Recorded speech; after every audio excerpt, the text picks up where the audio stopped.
Welcome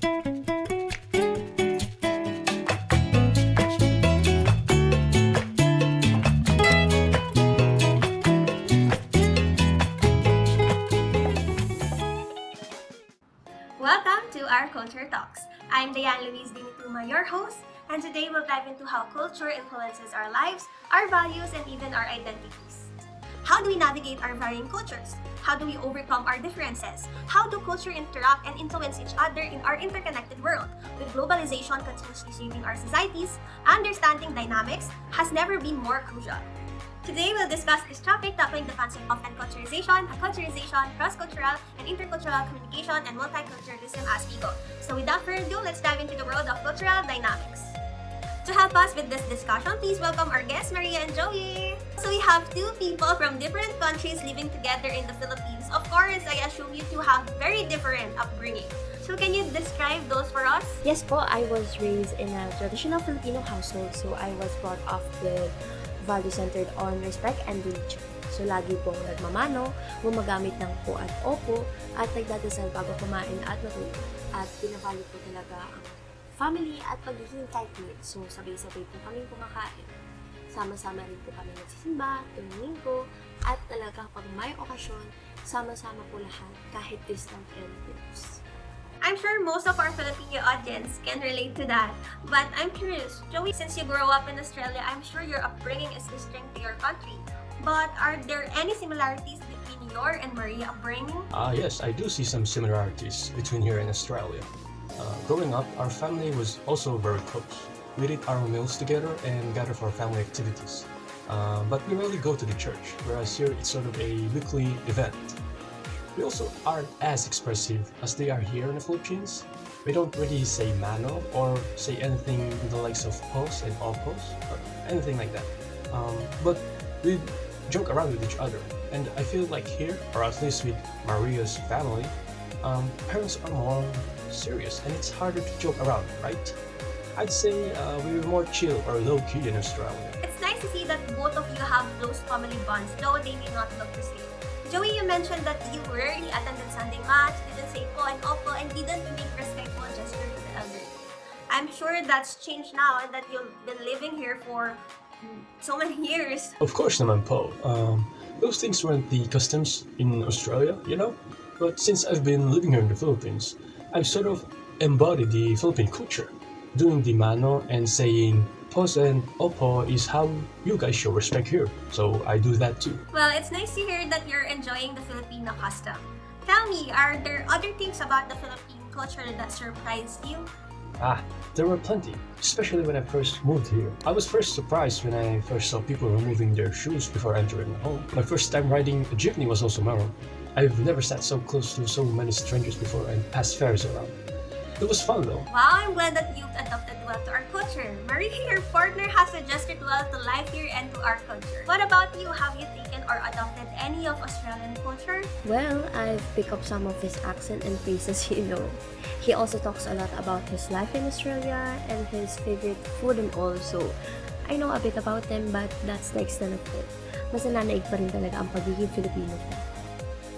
Speaking of togetherness, you two have been living together for about 5 years now. You two have been together through a lot of things in life, which is itself is already pretty great. A lot of agreements and disagreements happened, I'm sure of, but nonetheless, you still stuck to each other. Now, tell me, what's the worst thing that you two lovebirds had quarreled about? We have had fights. But to start off with something light, Joey, remember when we first celebrated your birthday here? The one where I embarrassed myself? Yeah, that one. In Australia, apparently, it has become a sort of tradition to change up a happy birthday song. Yeah, since it's like a playful banter thing that we do in Australia, where you sing about something a bit horrible to celebrate you being alive for another year. I remember adding something like, in the likes of a burglar hunting Madame or something. I can't quite remember, but I do remember that it was a bit distasteful with the people here. Yeah, it wasn't as distasteful for me, but my friends feel weird about it. It was a great birthday nonetheless. We had a lot of food. No fairy bread though, since apparently it's not the tradition here when it comes to birthday. Oh, and spaghettis. Loved it. It was more partier than what I was used to, and I think I remember Maria pulling out the karaoke machine and singing her lungs out with her friends. Right! karaoke. Right? Because karaoke is a staple in our celebration culture. But regardless of the difference you two have, you made it work. How did you guys manage to accept, embrace, and love each other? Joey is a really good listener.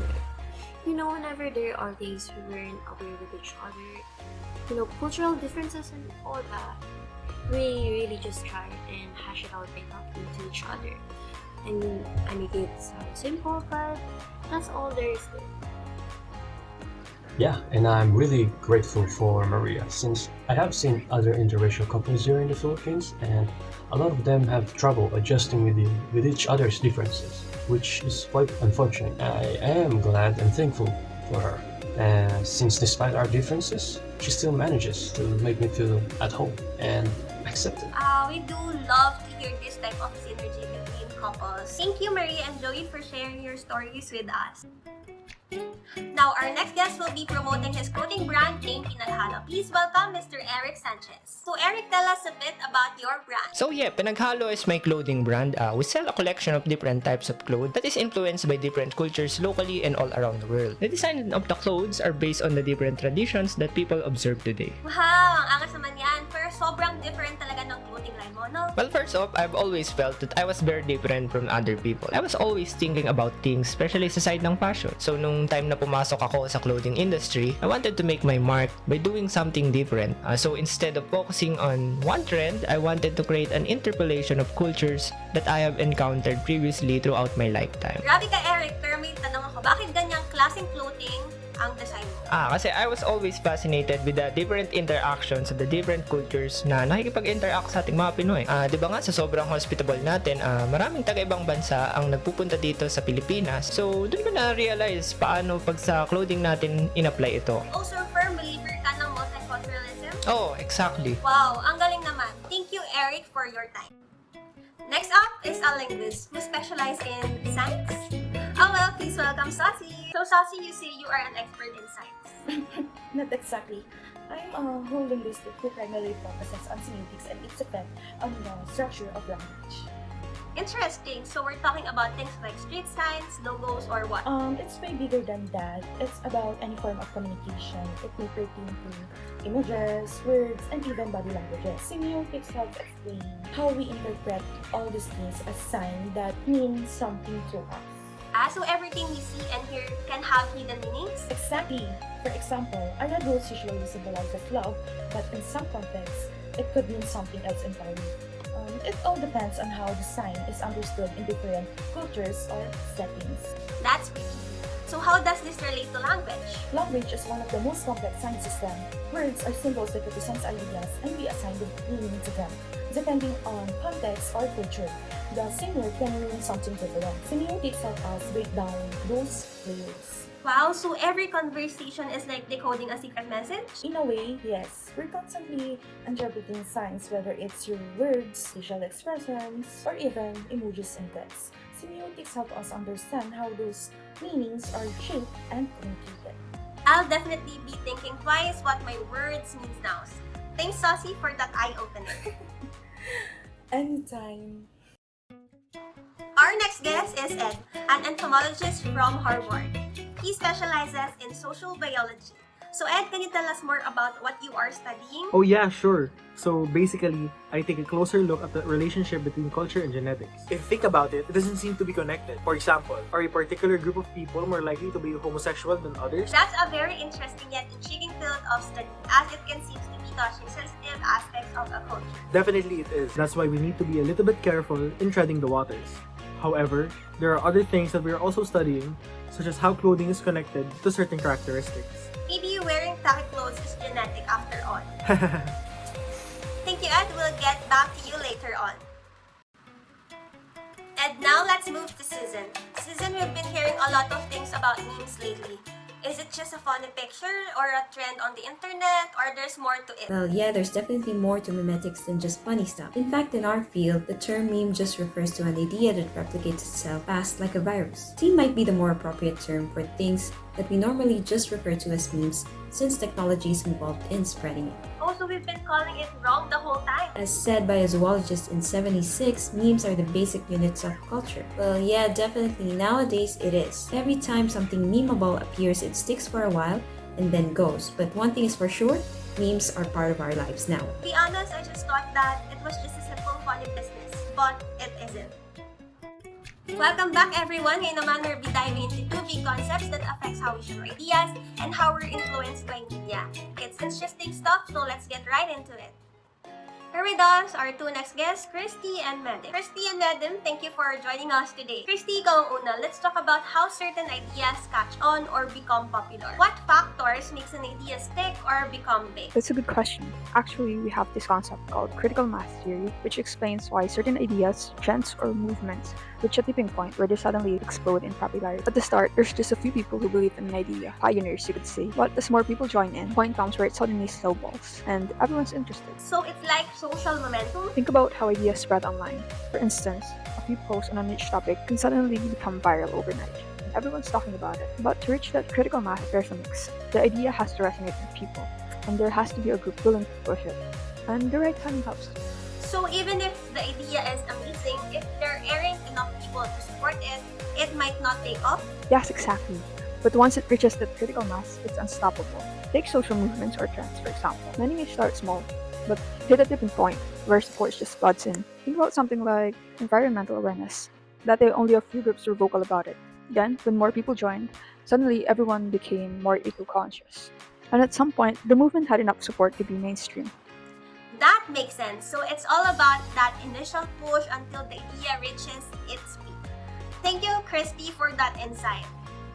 Okay, let's move to another interesting topic with Medim. Medim, gusto ko lang malaman, how do you see the influence of media on our perceptions, especially from other cultures? Great question. We're looking at how media from dominant cultures can influence other cultures' view of the world and even themselves. It's when one culture's media is so widespread that it can influence another culture's views, beliefs, or ways of life. So it's like an indirect influence? Yes, tama. Through media, people are exposed to different lifestyles, ways of thinking, and even languages. And over time, they start to think of these as desirable or standard. In the Philippines, for example, we consume a lot of Western content.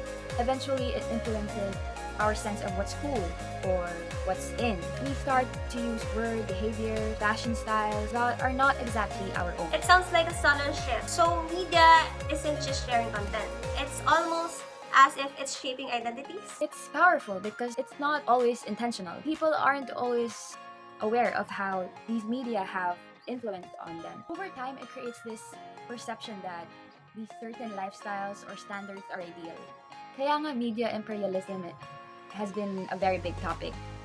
Media can promote a global culture, but at the expense of minimizing and forgetting our own. Wow, that's deep. We're seeing different cultures and ideas, but at the same time, there's a risk of losing our own voice. Exactly. That's the balance we're trying to find. Embracing global influence while preserving our unique identity. Thank you, Medim. This has been enlightening. Thank you, Christy, as well. You both shared some thought-provoking perspective on these concepts. Thank you for joining us today on Culture Talks. We've learned that while culture can vary widely, understanding, acceptance, and open communication can bridge even the deepest divides. From Maria to Joey's experience of blending Filipino and Australian values, to Eric's creative approach to multiculturalism and fashion, and Sal's fascinating insight in semiotics, it's clear that culture is a vital part of who we are. Let's continue to celebrate and respect our differences while finding common ground that unites us all. Until next time, keep embracing diversity and stay curious about the world around you.